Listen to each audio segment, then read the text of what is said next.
So, Ms. Wendy Ricketts-Green, MD, she's a woman of God, she's a wife, she's a mother of this beautiful young lady I've been talking to today. She has received her MD from the Howard University College of Medicine, Washington, D.C. She's a second-generation surgeon and daughter of the late William N. Ricketts, MD, from Jamaica, and Vera L. Ricketts, her mom. Her postgraduate medical training included a residency in general surgery at Howard University Hospital, a surgical critical care fellowship at the Washington Hospital Center. Now she's currently the director of the Acute and Critical Care Surgery Service and is the attending physician in the Surgical Intensive Care Unit of Emory University Hospital. She's an international speaker who's been involved in leadership, education, and program development roles for many national surgical and critical care societies. Now, her research interests include outcomes and disparities of the surgical and critically ill patients. In addition, she serves as a faculty mentor for a multitude of students and junior faculty. Her motto is, "For whom much is given, much is required," and this is one of her favorite scriptures, Luke 12:48. I had to include this one because I love this one too. And a bend in the road is not the end of the road as long as you make the turn. Can we please welcome Ms. Wendy Ricketts-Green, Dr. Wendy Ricketts-Green.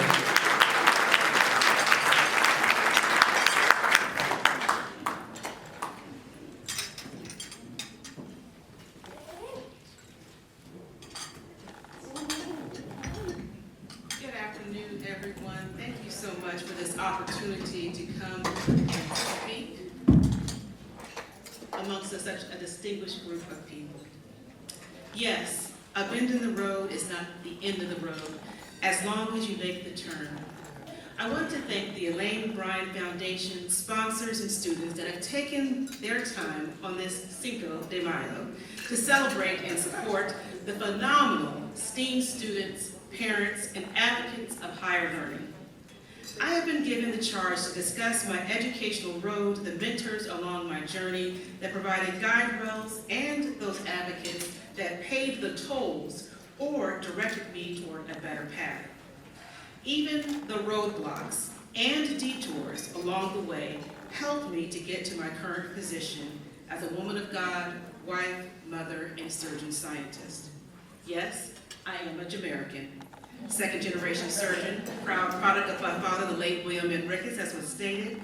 My mother of 96 years, Vera L. Ricketts, a pharmacist, healthcare advocate, and social justice proponent.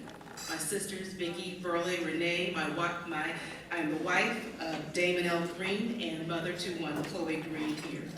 She is a phenomenal young lady that has incorporated her maternal, scientific, social justice personality with her paternal, spiritual, and empathetic nature.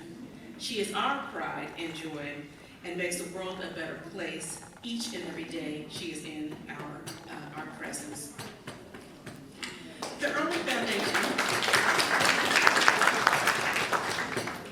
My early foundation for my road less traveled began through exposure to various opportunities in the STEAM field.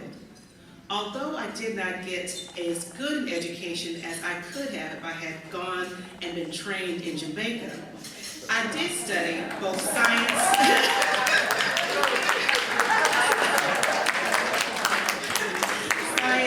technology, and in the arts as a principal dancer in the West Side Junior Ballet Company in Los Angeles, California. I found that being organized, it was helpful to get it all done. So let me tell you a few stories of how I came to be in this position where I am now, on becoming Wendy Green. The first story on being my best, I remember asking my dad why I could not do the same things that other majority students could do. He told me early on, you have to be twice as good to even be considered for a similar opportunity. The next story I learned was about being organized.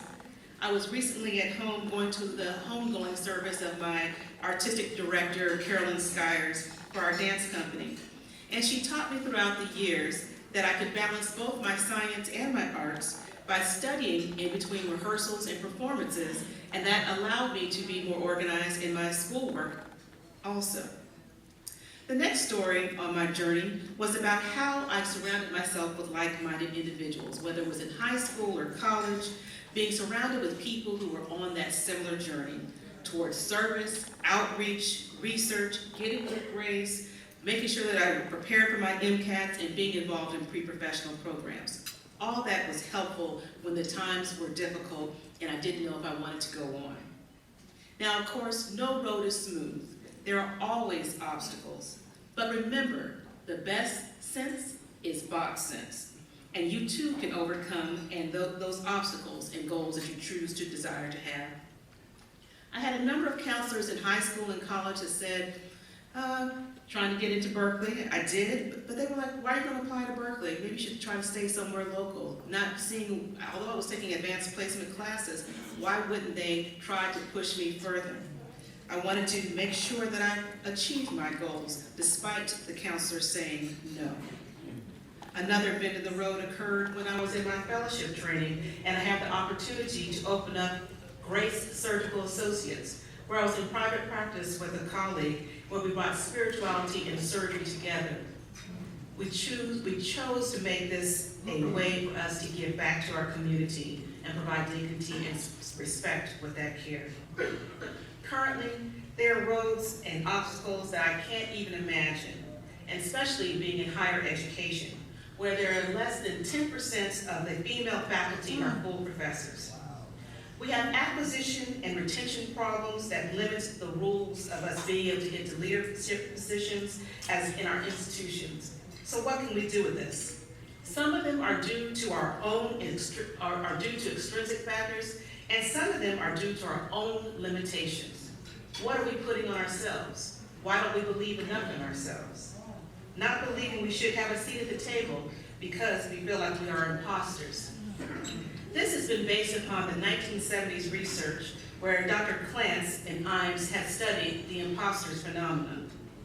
This is a syndrome or phenomenon that describes the behavior that was observed in their students where they did not feel like they should be at the table, that they were worthy of being in this position. And because of that, they did not believe in themselves and often shot themselves in the foot. So let's all take a momentary test to see if you have ever experienced some of these things. Have you ever felt like you don't deserve any of the successes that you have attained? Even if people praise your skills, you still don't think that you have accomplished as much as you think that you have. Do you get rewards from hard work but don't feel that you earned them? Are you afraid that people will soon realize that you are not the man or woman that you're made out to be? Do you feel like these accomplishments are a fluke? Do you find it difficult to accept compliments? And do you downplay your achievements? If this is you, you may be suffering from the imposter syndrome, self-esteem issues, overachievement, and unhealthy levels of perfectionism. And your proof of success are dismissed as luck, timing, or ability to deceive others. Unfortunately, like I said, this happens in the academic community, in the scientific community, oh too often. So why does this happen? Is this because you were labeled as a smart child in your family and everybody else is trying to catch up with you? Or maybe they labeled you alternatively. Have you felt like you had to be perfect all the time and can't live up to the pressures of being that person? Has society put on you that you have certain weaknesses and gaps in your knowledge and don't know how to give you positive feedback? We need to look at this more deeply and try to figure out what we can do and where we fall in this spectrum of an imposter. Do you tend to chalk up your accomplishments, your fear of failure, this vicious cycle of anxiety and short-term relief? What can you do? There are many famous people that have been here. Some, Maya Angelou, Margaret Chan, Albert Einstein. They've all had this problem with the imposter syndrome. Maya Angelou wrote, "I have written 11 books, but each time I think, they're going to find me out now. I run a game on everybody, and they're going to find me out." Margaret Chan said, There are an awful lot of people out there who think I'm an expert. How do these people believe all this about me? I'm so much aware of all these things I do not know. As the chief of the World Health Organization, Albert Einstein, the exaggerated esteem in which my life work is held makes me very ill at ease. I feel compelled to think of myself as an involuntary swindler. These are the famous people who suffer from imposter syndromes, who have suffered from imposter syndromes. So how can you deal with this imposter syndrome? Break the silence. Stand up. Let everybody know that you deserve to be where you are. These accomplishments are for you. Separate your feelings from fact. Instead of taking your self-doubt as a sign of your ineptness, recognize that it might be a normal response to being a beginner, which you often will find when you're in an academic environment. Accentuate the positive. Forgive yourself when the inevitable mistakes happen. Develop a new response to failure and mistake.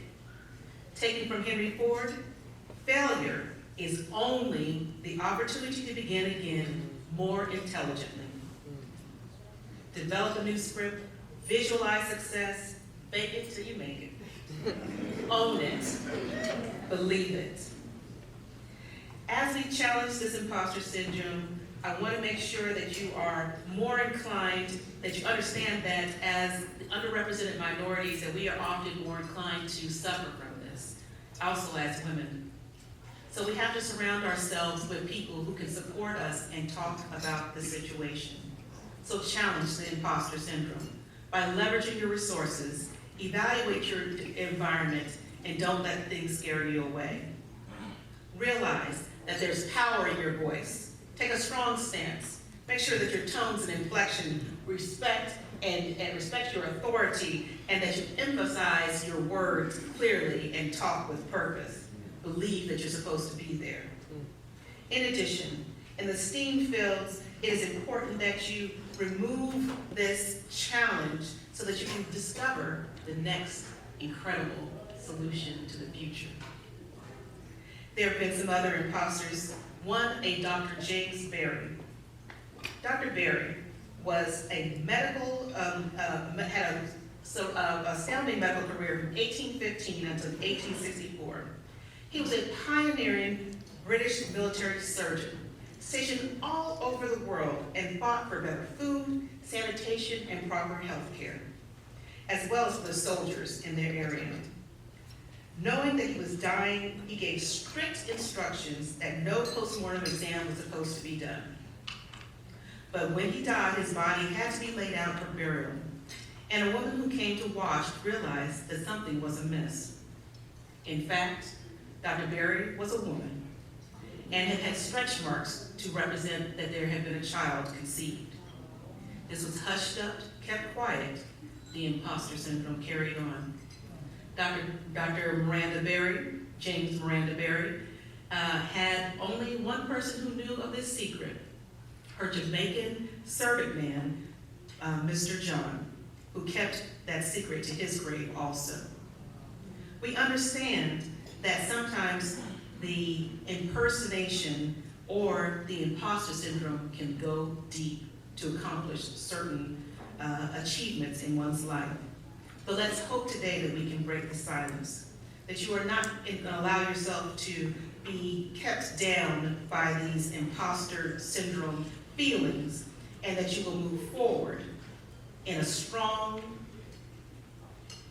productive, visualizing the future in which you are at the table, and that you have surrounded yourself with others that can support you on this journey.